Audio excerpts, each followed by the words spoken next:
Afternoon, guys. So someone contacted me and said that they thought my review of the MK1 kukri was a little bit incomplete. So I said, well, that's no problem. They want to see more of the blades, so I will do that again. So this is a Tora Blades MK1 Fort Williams kukri reproduction.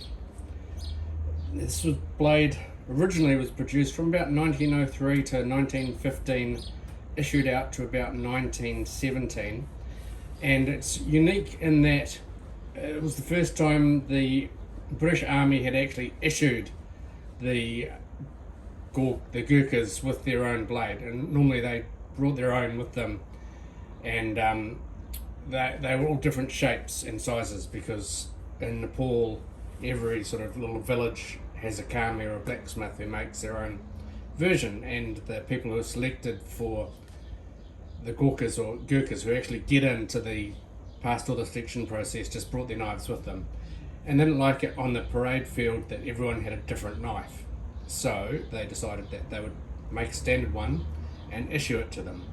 Very British thing to do, I guess.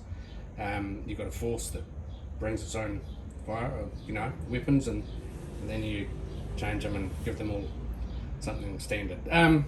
Whatever the reasoning behind it, I'm sure it was well thought out. So it's got a brown sheath. Most kukris often come with a black sheath. It's really well done. The sheath is just beautiful. It's got a little tip here. Thing to note is that I've had some kukris where this is really sharp and pointed, actually dug into my leg. So this one here, which is rounded and smoothed over, really well done. Stitching, amazing. This comes off if you want, so that you could tuck it into a sash or a belt, or the frog sits onto the belt. I've seen these with a couple of belt loops, and I think that's a more attractive version, but I didn't think to specify that or ask for that, so this is what I got. So really well made. The sheath is just the best sheath I have got as far as I'm concerned. Really top-notch piece of kit. Needs to be cleaned up a little bit. It's a bit dirty at the moment. The handle. This is a Fort Williams version of the MK1, and the Fort they were made in India.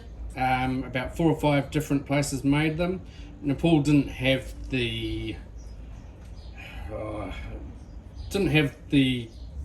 infrastructure, I guess, to make them, whereas India did. I suspect the Kamis came from Nepal and went to India to help make them, or maybe made them entirely, but certainly in Nepal they didn't have the factories and things to make, not in the numbers they needed. So they were made in India. The Fort Williams is generally considered to be the best.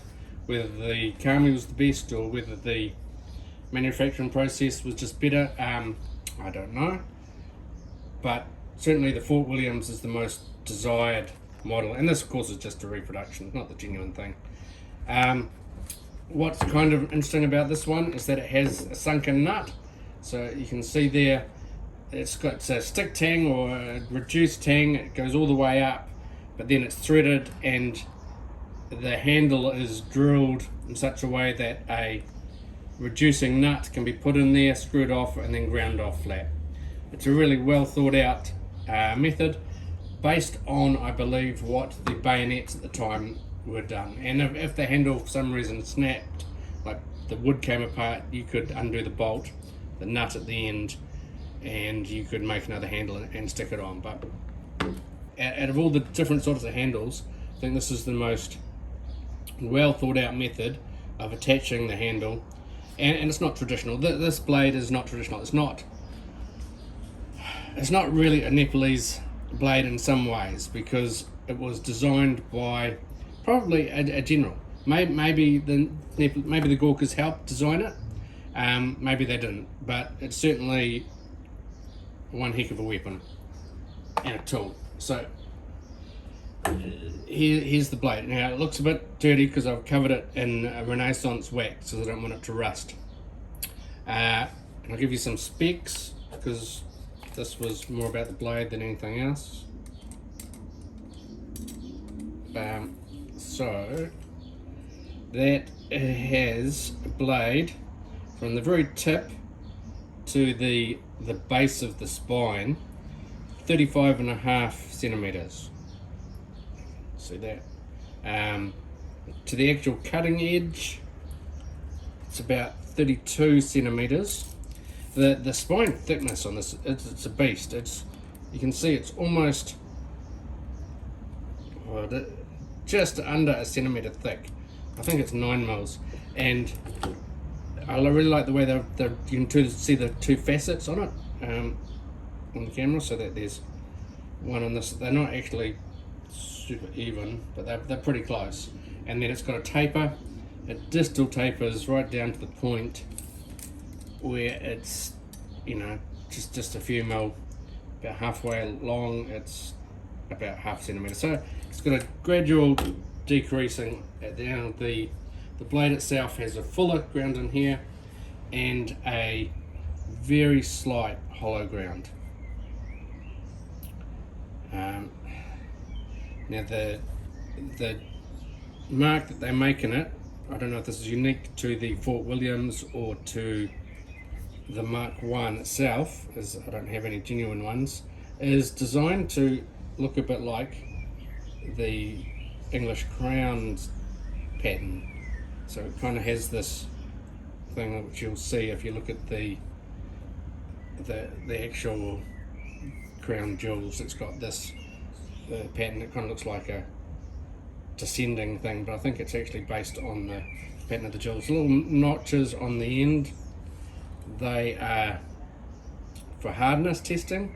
Again, I don't know if they're genuine or not. You can just see the little marks here. Generally, if you're Rockwell testing something, you'd probably find something on the handle to put them in, but they'll put this one in here. So, what can I say about it? It's a beautiful, very big, very strong blade, and this would have been used for warfare, would have been used for chopping firewood, everything that the Nepalese Gurkha wanted. This blade would have done it well. The only thing I've got to note about it, and two things. One, while this is super accurate reproduction and super attractive blade, I don't believe the heat treatment, which is traditional, is very good. They take a teapot, they have the blade red hot, and then they pour water on the blade and they slowly pour it all the way along. And this cools it down, but it cools it down at differing rates, and you lose some of the edge durability doing this. Now, this is done kind of deliberately. They say they want this bit to be softer so that it absorbs some of the shock, and this bit to be harder so that it takes a bit of edge. I just think it's a poor way of doing it. We know it's a poor way of doing it. What places like Kailash Blades and Heritage Blades do now is they oil temper them. So they take the blade, they get it red hot, and then they cool it by thrusting the whole thing in oil. And we know that's a better system. The blade will get harder, will get more consistent, but Tora blades still do it the traditional way. And it's their choice. And if you want one of their blades, you buy it knowing that. And this is a fantastic blade to hang up on the wall. It's just not the best blade to use because I believe the edge isn't as good as some other companies. That's just my opinion. Tora blades might say it's every bit as good and it's more traditional, and it is more traditional. I just don't think it's as good. The second thing to note is that the handle, I find it's really uncomfortable. It's very beautiful, and if you hold it right up here, it's great. But as you start to swing, my hand, the blade rocks back in my hand, and this bit here, this pointed bit, which is designed to stop the blade coming out of, or the handle coming out of your hand, I find it digs into the heel of my hand, and I get a head hot spot really quickly. So again, this is going to be hanging on my wall. It's a lovely blade. That's why I've covered it in Renaissance white, because I don't want it to rust. I want to keep it forever. I just don't think I'd ever use it. So yeah, that's the blade. Here's the shape. Some more measurements if you're interested. the narrowest part of the blade is about 4 centimeters, or 3.5, right at the drop of the belly. The highest point there is about just over 6. Narrows down. Sweet spot is around here. It's a hell of a chopper. Total length of the whole package, from tip of the blade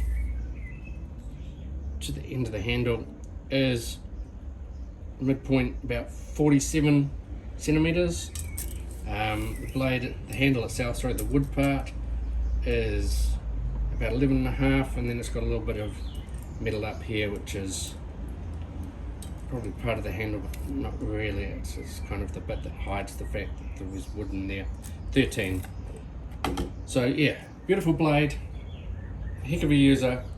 Like I said, made from 1903, issued out, I think they stopped making them in about 1915, and there's probably a few issued past that, and then they switched to the Mark II, which was a blade with a very similar shape but a full tang handle, which they switched to for reasons best known to them, because it totally changes the balance of the blade. This one, there's no doubt that it's blade heavy, and you know,